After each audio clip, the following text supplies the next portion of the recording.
pada pagi hari yang indah ini kita mengucapkan terima kasih pada Tuhan karena kita masih boleh berkumpul pada pagi hari ini melalui Zoom. Sebelum acara doa pagi kita dimulai, kita akan mengundang Ibu Ira Wickert untuk membawakan doa pembukaan. Oke, baiklah, kita akan tunduk kepala semua dan akan kita berdoa. Ya Tuhan Allah Bapa kami yang ada di dalam kerajaan surga, kami mengucap syukur banyak terima kasih Tuhan pada pagi hari ini. Engkau masih diberikan kami kesempatan lagi untuk bangun pada pagi hari ini dengan tubuh yang sehat. Kami bisa menikmati, menghirup udara segar pada pagi hari ini Tuhan. Tuhan, pada pagi hari ini Tuhan, kami yang ada di Amerika dan di Indonesia pada malam hari ini ya Tuhan, kami mau datang bersatu umat-umat Tuhan, saudara-saudara seiman untuk mendengarkan akan firman Tuhan. Sebelum kami mendengarnya ya Tuhan, kiranya urapi Holy Spirit bersama-sama dengan kami Tuhan. Kalau kami mendengar akan sabda Tuhan yang akan dibawakan oleh Pendeta Sarjono, kami bisa mengerti dan kami bisa aplikasikan itu di dalam kehidupan kami sehari-hari. Berkati juga Pendeta Sarjono dan keluarga, berarti urapi dia dengan Holy Spirit agar dia juga bisa membawakan firman itu berasal dari Tuhan. Tuhan dan kami semua bersama-sama bisa merubah hidup kami untuk lebih setia kepada Tuhan. Pimpin sepanjang hari ini Tuhan, berikan kesempatan supaya anggota-anggota yang lain atau teman-teman yang lain bisa bergabung sebentar. Terima kasih Tuhan, ampunilah dosa-dosa kami, sempurnakan doa kami ini, dalam nama Yesus kami berdoa. Amin.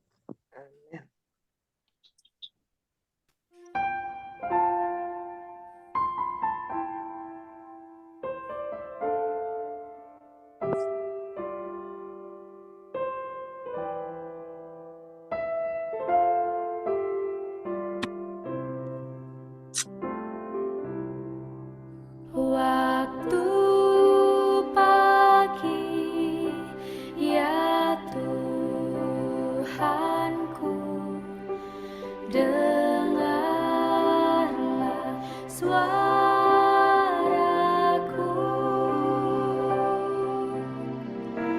menyampaikan doa teduh dan pandang wajah-Mu.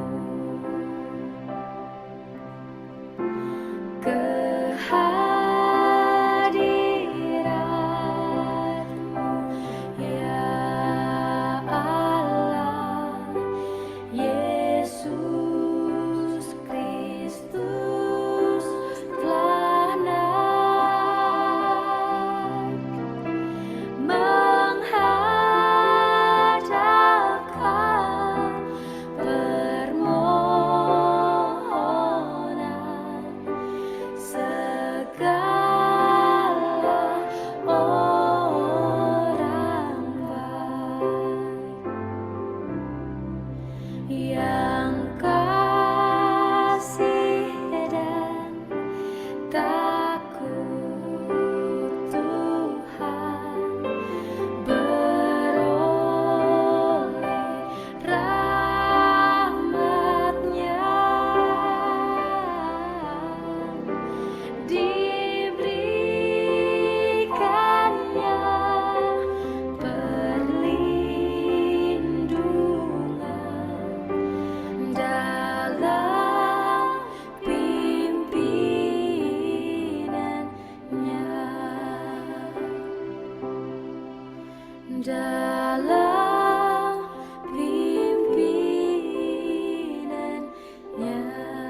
pimpinannya. Selamat pagi, selamat malam bagi kita semua di Amerika dan di Indonesia. Kita bersyukur betapa baiknya Tuhan.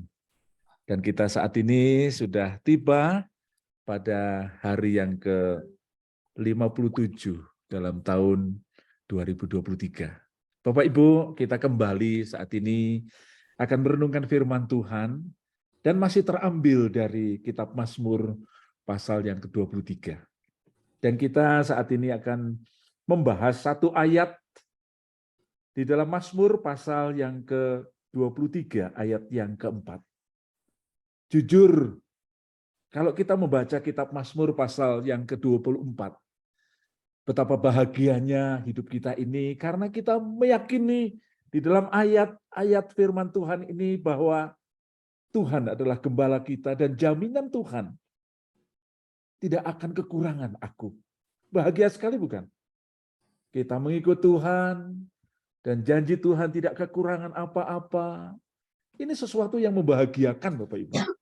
Kemudian yang kedua janjinya juga adalah Ia akan membaringkan aku pada rumput yang hijau.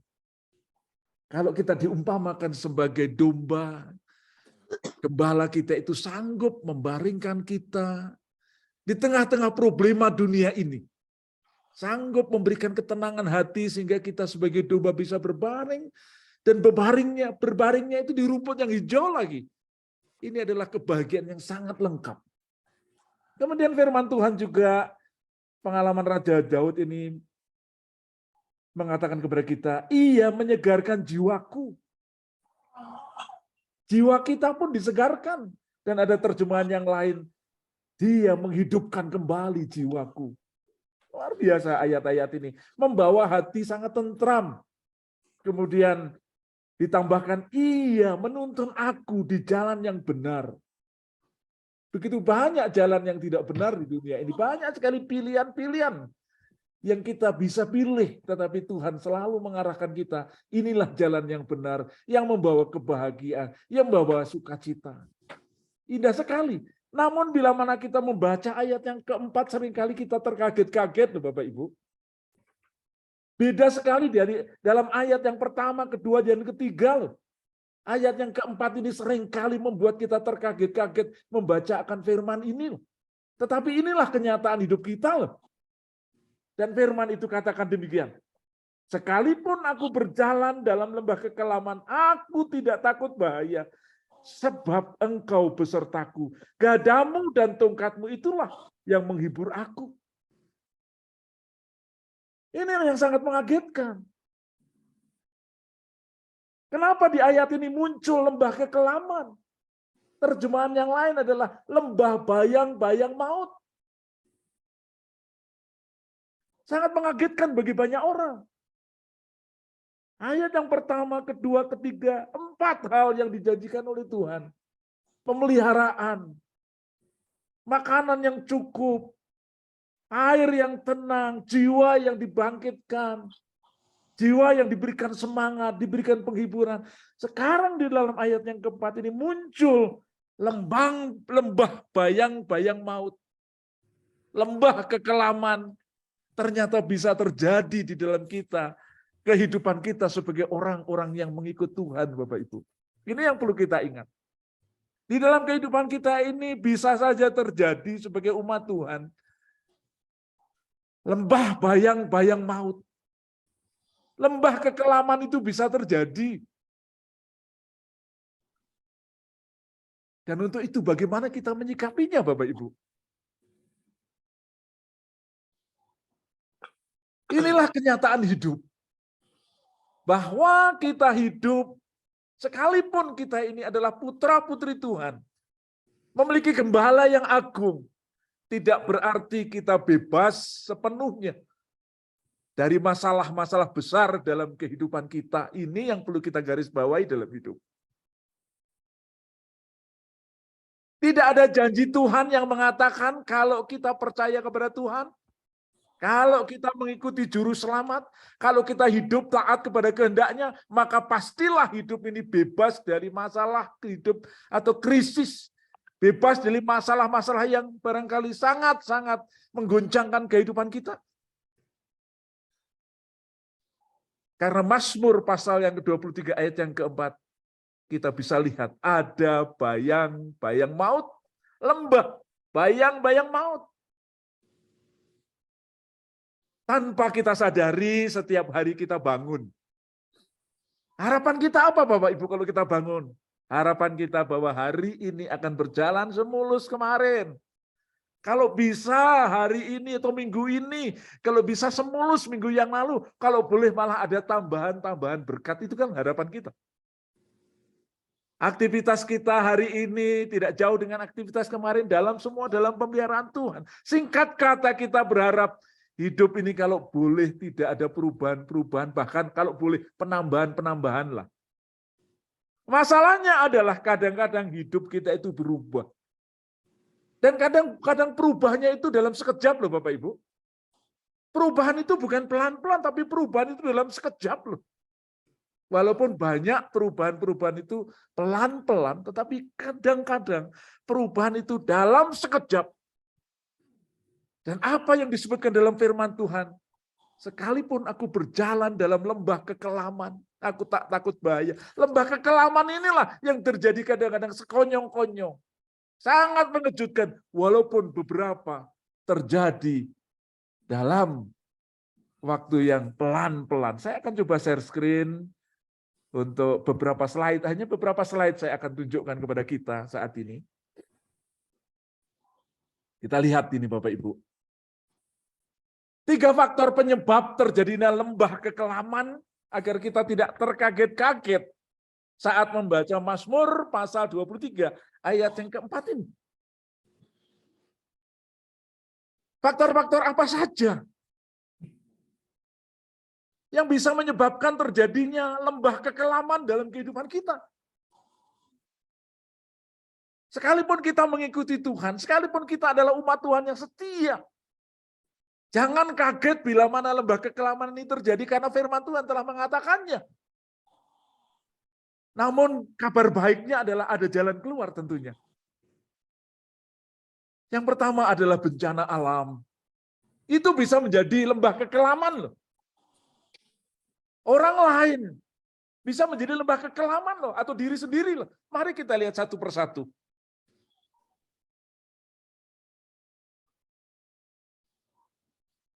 Bencana alam. Bencana alam itu bisa terjadi kapan saja loh. Terjadi banjir, atau taufan, atau gunung api yang meletus. Bisa saja kita menjadi bangkrut dalam sekejap loh. Dan banyak orang yang mengalami. Dan ini bagi seseorang menjadi lembah kekelaman karena usaha yang barangkali tidak diasuransikan. Mobil yang tidak diasuransikan. Akhirnya hilang begitu saja. Dan ini mengguncangkan kehidupan karena terjadi bencana alam. Ada asuransi-asuransi yang menjanjikan penggantian, tetapi manakala terjadi bencana alam, asuransi ada yang tidak bisa mengganti barang yang hilang ini. Ini menjadi lembah kekelaman loh Bapak Ibu. Jadi bila mana kita membaca ayat Mazmur pasal yang keempat, jangan kaget bila mana terjadi lembah kekelaman karena kita hidup di dalam dunia ini. Tetapi tentu ada jalan keluar bersama dengan Tuhan.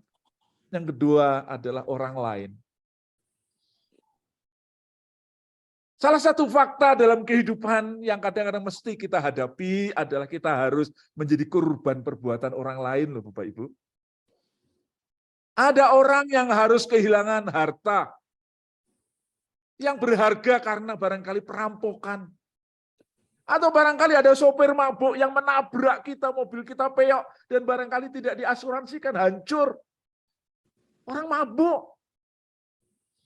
Kita kehilangan rumah karena ditipu. Dan ada yang kehilangan kebahagiaan karena barangkali ada suami atau istri yang barangkali menceraikan kita. Karena alasan-alasan yang menurut kita tidak masuk akal. Namun ada satu lagi yang seringkali karena orang lain, suami kita jatuh sakit. Sakit yang barangkali menaun. Tidak bisa berbuat sesuatu. Ini karena orang lain yang sakit. Menggoncangkan kehidupan kita.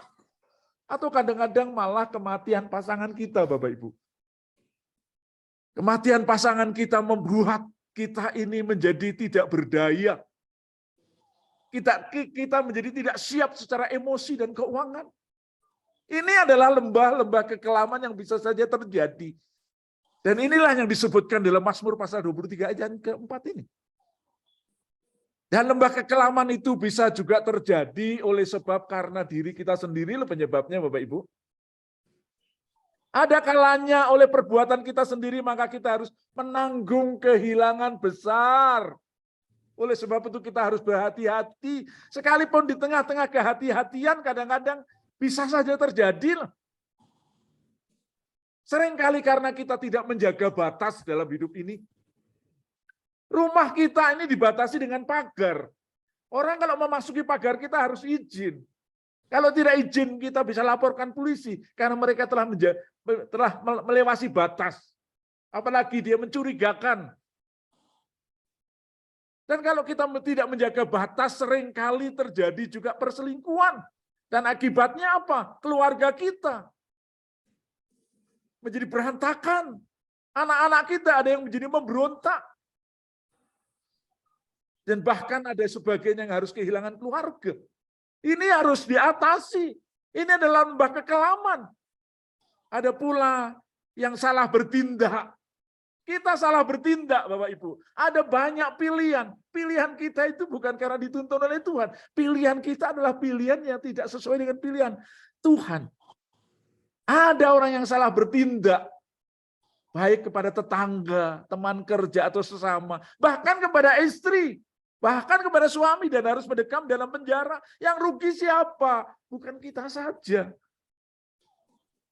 Akibat salah bertindak yang rugi anak-anak kita. Yang rugi keluarga kita. Karena kita salah bertindak. Dan bahkan kadang-kadang walaupun kita tidak harus masuk penjara. Kita harus mengganti kerugian yang sangat besar. Yang seharusnya uang itu bisa kita gunakan untuk keluarga.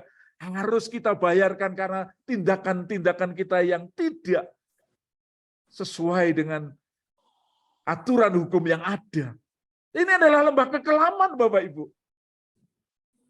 Lembah kekelaman juga adalah ada orang-orang yang tidak bijaksana dalam usaha seharusnya dan harus mengakibatkan kita harus kehilangan harta milik. Kita tidak bijaksana. Itu semua, sekali lagi, itu semua disebabkan karena dari diri kita sendiri. Apapun penyebabnya sesungguhnya, ada jalan keluar bila mana kita bersama dengan Tuhan, Bapak Ibu. Sebagaimana kita lihat, sumber tadi adalah bencana alam, orang lain, atau diri kita sendiri. Bapak Ibu, apakah yang harus kita lakukan pada saat-saat kita berada di dalam bayang-bayang maut, lembah bayang-bayang maut? Di dalam lembah kekelaman ini apa yang terjadi? Apa yang harus kita lakukan? Ini adalah intinya. Firman Tuhan mengatakan kepada kita, sekalipun aku berjalan dalam lembah kekelaman, aku tak takut bahaya. Kenapa? Sebab engkau besertaku. Gadamu dan tongkatmu itulah yang menghibur aku. Bagi domba, gada, dan tongkat itulah yang akan menolong. Menyelamatkan akan domba-domba ini yang tersesat. Tetapi kita sebagai umat-umat Tuhan, apa yang kita akan lakukan manakala kita memasuki lembah kekelaman ini, Bapak Ibu? Inilah 3 langkah yang harus kita lakukan, Bapak Ibu. Yang pertama, bila mana Anda dan saya mengalami lembah kekelaman, krisis, libatkanlah Tuhan. Karena firman Tuhan katakan, aku tak takut bahaya sebab engkau besertaku.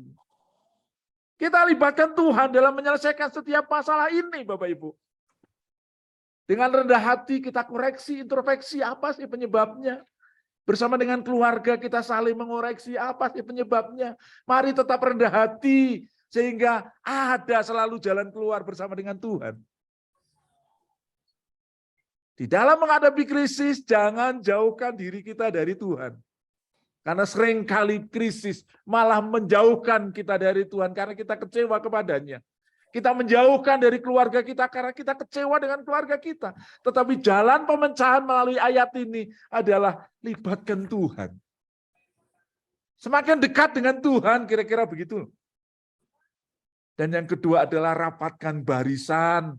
Suami istri merapatlah, jangan semakin menjauh lah.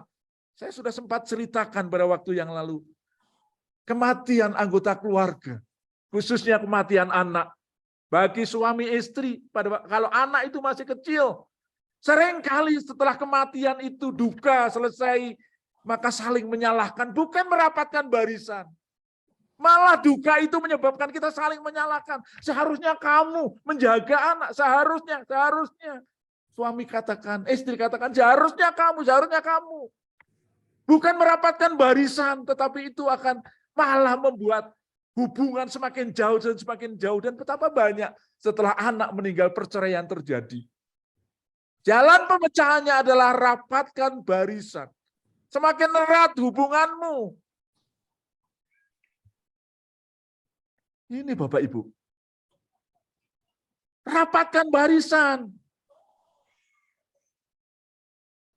Semakin akrab, semakin erat. Justru dalam kesulitan, banyak sekali keluarga yang semakin erat. Kalau kesulitan itu diizinkan terjadi, digumuli bersama-sama, didoakan bersama-sama. Justru di dalam kesulitan ini, keluarga semakin erat Bapak Ibu. Itu tinggal pilihan kita. Apakah lembah kekelaman itu mempersatukan Anda? Atau malah menjauhkan Anda dari pasangan Anda, dari anak-anak Anda, atau menjauhkan kita dari Tuhan, itu adalah pilihan kita. Tetapi melalui Mazmur ini diberikan kepada kita petunjuk. Sekalipun aku berjalan dalam lembah kekelaman, aku tak takut bahaya, sebab ada Engkau Tuhan. Ini mempersatukan ini. Kita dengan Tuhan dan kita dengan keluarga kita. Dan yang ketiga, yang sangat penting juga jaga lisan, Bapak Ibu. Dalam menghadapi masalah, hai suami istri, jaga lisanmu, ucapanmu itu lisan. Belum ada masalah aja seringkali kita ucapkan cerai kita. Jaga ucapan kita. Ucapan kita adalah nubuatan apa yang akan terjadi. Ucapan kita kepada anak-anak kita, hai engkau bodoh, anak kita akan menjadi bodoh. Engkau tak berguna, akan menjadi tak berguna. Ingat, lisan itu adalah nubuatan. Jaga ucapan kita, Bapak Ibu. Sebagai suami istri, jaga rumah tanggamu dari lisanmu. Jangan mengucapkan kata-kata yang sembarangan. Berhenti mulai hari ini. Yang sering mengucapkan cerai, berhenti. Ucapkan kita bahagia, kita sukacita. Ucapkan kata-kata yang membangun. Di dunia ini banyak masalah dan diperlukan orang-orang yang membangkitkan semangat kita, bukan menghancurkan kita. Suami harus menguatkan istri, istri menguatkan suami, keluarga harus dibangun atas saling menguatkan. Jadi jauhkan dari lisan yang tidak membangun. Jauhkan dari kata-kata yang merendahkan, Bapak Ibu. Orang sering bercanda, suaminya gendut, gendut. Kelihatannya lucu, wah lucu. Tapi menyakitkan Bapak Ibu. Itu lisan yang harus kita jaga. Kurus. Tersenyum kita, tertawa kita. Tapi itu menusuk ke dalam hati yang paling dalam. Jangan gunakan kata-kata yang menghina. Jangan gunakan julukan-julukan yang merendahkan. Si gundut, si kurus, si birong. Kalau suaminya hitam, si birong. Bukan begitu. Cara kita berkeluarga tidak begitu. Jaga lisan kita. Sekalipun kita tidur bersama-sama dengan istri, dekat dengan istri, jaga lisan kita agar rumah tangga kita utuh, Bapak Ibu. Jangan gunakan kata-kata yang merendahkan. Kenapa tidak kita katakan, hai Hani. Itu menguatkan loh kemarin.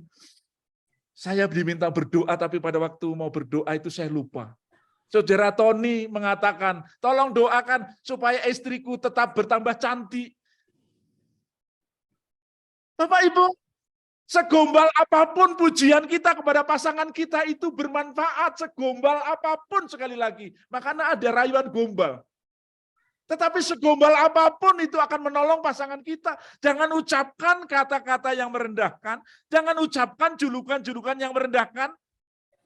Itu akan menusuk hatinya dan akan menghancurkannya.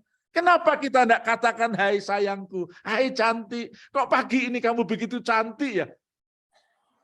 Madu senyummu itu loh. Sekali lagi, segombal apapun rayuan kita kepada pasangan kita, segombal apapun pujian kita, itu akan membangkitkan semangat dia. Jaga lisan kita, apalagi dalam keadaan krisis. Sekali lagi, Anda dan saya yang sering mengucapkan kata-kata atau lisan yang tidak membangun, berhenti. Berhenti. Kalau ingin keluargamu berbahagia. Kalau ingin anak-anakmu berbahagia, jaga lisan kita. Sekalipun kita tidur satu ranjang bersama pasangan kita, tidak boleh kita mengucapkan kata-kata yang merendahkan. Kata-kata yang julukan-julukan yang merendahkan tidak pada tempatnya. Tuhan tidak merencanakan itu. Tuhan merencanakan engkau menyemangati dia, membangun dia, menghibur dia, memuji dia. Lakukan itu. Dan berikutnya adalah jaga perbuatan kita. Selain lisan kan perbuatan. Tangan kita itu untuk bekerja, bukan memukul dia loh. Kaki kita itu bukan untuk menendang dia loh. Kalau ingin tendang-tendangan di lapangan bola pakai bola itu baru menendang. Tapi bukan dipakai untuk memukul dan menendang, apalagi untuk menendang pasangan kehidupan kita, anak-anak kita. Dan juga jaga jari jemari kita. Bukankah sekarang ini kita, Bapak Ibu, bukankah kita ini sekali lagi memiliki semua dengan handphone ini? Gampang sekali kita teks, kemudian posting sesuatu yang tidak membangun, emosi-emosi yang barangkali sesungguhnya tidak perlu kita ungkapkan di mass media. Jagalah, apalagi berhubungan dengan pasangan hidup kita, berhubungan dengan mertua kita, kekecewaan dengan tetangga kita, kekecewaan dengan barangkali anggota gereja kita munculkan barangkali kata-kata yang tidak indah. Bisa saja itu terjadi. Jadi biarlah kita tidak lakukan itu. Kita sebagai putra-putri Tuhan, Mazmur pasal 23 mengingatkan sekali lagi, dalam lembah kekelaman sekalipun, mari kita libatkan Tuhan. Kita menjaga semakin erat barisan itu antara kita dengan Tuhan, antara kita dengan pasangan kita, dan anak-anak kita, keluarga kita. Dan yang berikutnya sekali lagi, jaga dalam kehidupan ini lisan kita. Tangan dan kaki kita, juga jari-jari kita ini. Dengan pertolongan Tuhan, problema apapun yang Tuhan izinkan terjadi, masalah apapun yang Tuhan izinkan terjadi, bersama dengan Tuhan bisa akan diselesaikan. Dan semuanya akan membawa kita berbahagia. Tuhan memberkati kita. Dan kita tunduk kepala, kita berdoa. Tuhan, terima kasih.